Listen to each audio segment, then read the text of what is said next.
प्रभु येशूले मत्ती 4:4 के भन्नुभयो तपाईलाई थाहा छ?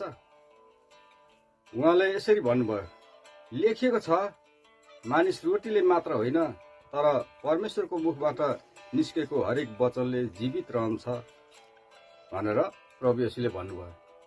अब यसको अर्थ के हो त?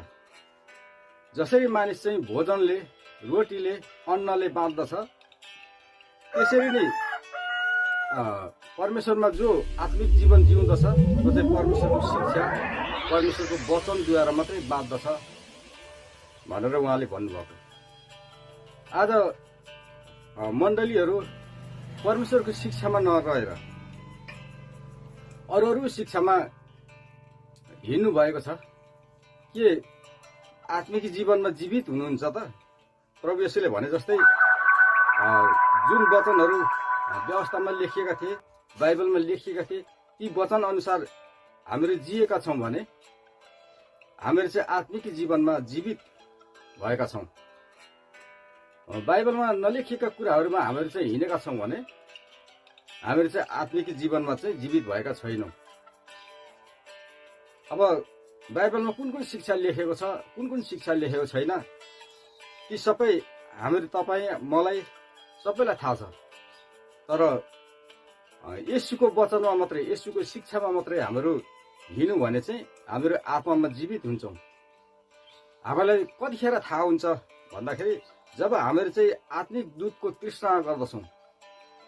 पत्रुसले लेख्नुभयो, पहिलो पत्रुस 2:1-2 चाहिँ उहाँले भन्नुभयो, आत्मिक दूधको तृष्णा गर भनेर उहाँले भन्नुभयो।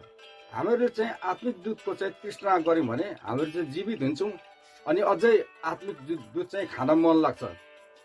तर हामीहरू चाहिँ आत्मिक दूधको तृष्णा गरेनौँ भने हामीहरू चाहिँ मर्दछौँ। जसरी एउटा नयाँ जन्मेको बालकले आमाको दुधको तृष्णा गर्छ, ऊ जीवित हुनको निम्ति चाहिँ आमाको दुध खोज्दछ। उसलाई आमाको दुध दिएन भने ऊ 1 दिन 2 दिन बाँच्न सक्छ, त्यस पछाडि त ऊ मर्छ। हो यस्तै हो, हामीहरू चाहिँ जब प्रभु येशूमा बप्तिस्मा हुन्छौँ अनि उहाँमा चाहिँ आत्मामा जन्मेका हुन्छौँ, तब हामीहरूले चाहिँ आत्मिक दूधको तृष्णा गर्नुपर्छ। आत्मिक दूध चाहिँ परमेश्वरको वचन हो। अनि परमेश्वरको वचनको तृष्णा गऱ्यौँ भने हामीहरू चाहिँ आत्मामा जीवित हुँदै हुँदै हुँदै जान्छौँ। तर परमेश्वरको वचनको खोजी गरेनौँ भने हामीहरू चाहिँ मर्दछौँ। त्यही भएर येशूले चाहिँ मत्ती 4:4 लेखिएको छ भनेर भन्नुभयो। कहाँ लेखिएको छ त? बाइबलमा लेखिएको छ नि त। बाइबलमा लेखिएको वचन चाहिँ येशूको हो, बाइबलमा नलेखिएको वचन चाहिँ येशूको होइन। अब बाइबलमा नलेखेको वचनमा हामीहरू हिँड्यौँ भने चाहिँ हामीहरू चाहिँ आत्मामा जीवित भएकै होइन। अब येशूको जन्म दिवस मनाउनु अथवा कुनै मानिसको जन्म दिवस मनाउनु परमेश्वरको वचनमा लेखिएको छ त? लेखिएकै छैन नि त। न त मूसाको व्यवस्थामा लेखिएको छ, न त येशूको व्यवस्थामा लेखिएको छ। यो त परमेश्वरको वचनै होइन। अब तपाईँ र म आत्मामा बाँच्ने हो भने परमेश्वरको वचन, लेखिएको वचनमा हिँड्नु पर्यो नि त। लेखिएको वचनमा मात्रै चल्नु पर्यो, अनि मात्रै हामीहरू चाहिँ आत्मामा जीवित हुन्छौँ। अब दिदीबहिनीको सङ्गतिको शिक्षा छ, यो बाइबलमा लेखिएको छ त? बाइबलमा काहीँ पनि लेखिएको छैन। दाजुभाइहरूको सङ्गतिको शिक्षा छ, यो बाइबलमा लेखिएको छ त? बाइबलमा काहीँ पनि लेखिएको छैन। यो चाहिँ परमेश्वरको वचनै होइन, येशूको शिक्षै होइन। न त परमेश्वरको वचन हो, न त परमेश्वरको शिक्षा हो, मूसाको शिक्षा हो, न त येशूको शिक्षा हो। यो चाहिँ होइन, यो चाहिँ रोमबाट निकालिएको रोमीहरूको शिक्षा हो। त्यही भएर हामीहरू चाहिँ नलेखेको कुराको पछि हिँड्यौँ भने हामीहरू चाहिँ आत्मामा जीवित रहेका हुँदैनौँ। अब यो बाइबलमा नलेखेका शिक्षाको पछि हामीहरू चाहिँ हिँडेका छौँ भने हामीहरू चाहिँ आत्मामा जीवित हुनै सक्दैनौँ। त्यही भएर येशूले चाहिँ के भन्नुभयो भन्दाखेरि यहाँ मत्ती 4:4 लेखिएको छ, मानिस रोटीले मात्र होइन तर परमेश्वरको मुखबाट निस्केको हरेक वचनले जीवित हुँदछ भनेर प्रभु येशूले भन्नुभयो। अब बाइबलमा चाहिँ लेखिएको छ, जुन लेखेका वचनद्वारा चाहिँ हामीहरू हिँड्न सक्यौँ भने, तपाईँ र म हिँड्यौँ भने हामीहरू चाहिँ आत्मामा जीवित भएको हो। तर बाइबलमा नलेखिएका शिक्षाहरूको पछि चाहिँ हामीहरू हिँडेका छौँ भने हामीहरू चाहिँ आत्मामा चाहिँ मरेका छौँ, शरीरमा मात्रै जीवित छौँ, आत्मामा चाहिँ मरेका छौँ भनेर यो प्रभु येशूको शिक्षाबाट चाहिँ हामीले यसरी थाहा गर्न सकिन्छ। अब दिदीबहिनीहरूको सङ्गति, दाजुभाइहरूको सङ्गति चाहिँ बाइबलमा लेखिएको छैन। यो चाहिँ रोमबाट निकालिएको यो रोमीहरूको शिक्षा हो। येशूको चेलाहरूले कुन शिक्षा चाहिँ, कुन सङ्गति चाहिँ छ भनेर बाइबलमा भन्नुभयो तपाईँलाई थाहा छ? बाइबलमा लेख्नुभयो, यूहन्नाले चाहिँ लेख्नुभयो।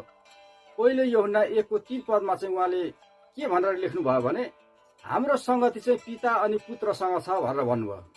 अब परमेश्वरसँग हाम्रो सङ्गति चाहिँ हुनु पर्यो प्रभु येशूको वचनसँग, परमेश्वरको वचनसँग। परमेश्वरको वचन चाहिँ पुरानो करारमा थियो, नयाँ करारमा चाहिँ येशूको वचनहरू हुन्। अनि पुरानो करारको वचन अनि नयाँ करारको वचन अनुसार चाहिँ हामीले हिँडेका छौँ भने हामीहरू चाहिँ आत्मामा जीवित भएका हुन्छौँ। अनि सङ्गति चाहिँ यूहन्नाले लेख्नुभयो पिता र पुत्रसँग सङ्गति छ भनेर भन्नुभयो। बाइबलमा लेखिएको सङ्गति चाहिँ पिता र पुत्रसँग मात्रै हो, परमेश्वरसँग सङ्गति गर्नुपर्ने हो। परमेश्वरसँग सङ्गति होस् भनेर त प्रभु येशू क्रुसमा टाँगिनु भएको हो। अब परमेश्वरसँग सङ्गति नगरिकन दाजुभाइसँग सङ्गति गर्ने हो भने, दिदीबहिनीहरू मात्रै सङ्गति गर्ने भयो भने प्रभु येशू क्रुसमा टाँगिनु भएको के अर्थ भयो त? कुनै अर्थै भएन नि त। परमेश्वरसँग सङ्गति होस् भनेर चाहिँ प्रभु येशू क्रुसमा टाँगिनु भएको हो। बाइबलमा लेखिएका शिक्षाहरूमा चाहिँ हिँडोस् भनेर प्रभु येशू चाहिँ क्रुसमा टाँगिनु भएको हो। अनि त्यही भएर बाइबलमा नलेखिएका शिक्षाको पछि हिँड्नु हुँदैन। अब पिताको पुत्रको भन्ने कुरा चाहिँ हिब्रू 1:1 चाहिँ त्यहाँ पाइन्छ। प्राचीन समयमा अगमवक्ताद्वारा चाहिँ परमेश्वर बोल्नुभयो र यो अन्त्यको समयमा चाहिँ येशू पुत्रद्वारा चाहिँ परमेश्वर बोल्नु हुँदैछ भनेर हिब्रू 1:1 बताएको छ। अब यूहन्ना 1 त्यहाँ पढ्यौँ भने आदिमा वचन हुनुहुन्थ्यो, वचन परमेश्वरसँग हुनुहुन्थ्यो, अनि वचन नै परमेश्वर हो भन्ने कुरा त्यहाँ लेखेको छ। अनि बाइबलमा लेखेकै वचन चाहिँ पिता हुनुहुँदो रहेछ र बाइबलमा लेखेका वचन चाहिँ पुत्र हुनुहुँदो रहेछ भनेर हामीले थाहा गर्न सक्नुपर्छ। अनि चाहिँ हाम्रो आत्मामा जीवित हुन सक्छौँ। नभए बाइबलमा लेखेको येशूको शिक्षामा चाहिँ हिँडेका छैनौँ, बाइबलमा नलेखेका शिक्षाहरूमा हामीहरू हिँडेका छौँ भने हामीहरू चाहिँ आत्मामा जीवित भएका होइनौँ। हामीहरू चाहिँ आत्मामा चाहिँ मरेका हौँ, शरीरमा चाहिँ जीवित भएका हौँ। अनि येशूले भन्नुभयो लेखिएको छ मानिस रोटीले मात्र होइन तर परमेश्वरको मुखबाट निस्केको हरेक वचनले जीवित रहँदछ भन्नुभयो। जसरी मानिस चाहिँ अन्नले जीवित हुन्छ त्यसरी चाहिँ आत्मिकी जीवनमा चाहिँ परमेश्वरको शिक्षा अनि परमेश्वरको वचनले चाहिँ जीवित हुन्छ भनेर प्रभु येशूले यो वचन चाहिँ बोल्नु भएको हो। त्यही भएर तपाईँ अब परमेश्वरमा जीवित हुन चाहनुहुन्छ, आत्मामा जीवित हुन चाहनुहुन्छ भने प्रभु येशूले भनेको शिक्षाहरूमा चाहिँ हिँड्नु भयो भने तपाईँ आत्मामा जीवित हुनुहुनेछ। तर प्रभु येशूको वचनमै तपाईँ रहनु भएन भने कसरी तपाईँ आत्मामा जीवित हुनुभयो त? जीवित हुनुभएकै छैन।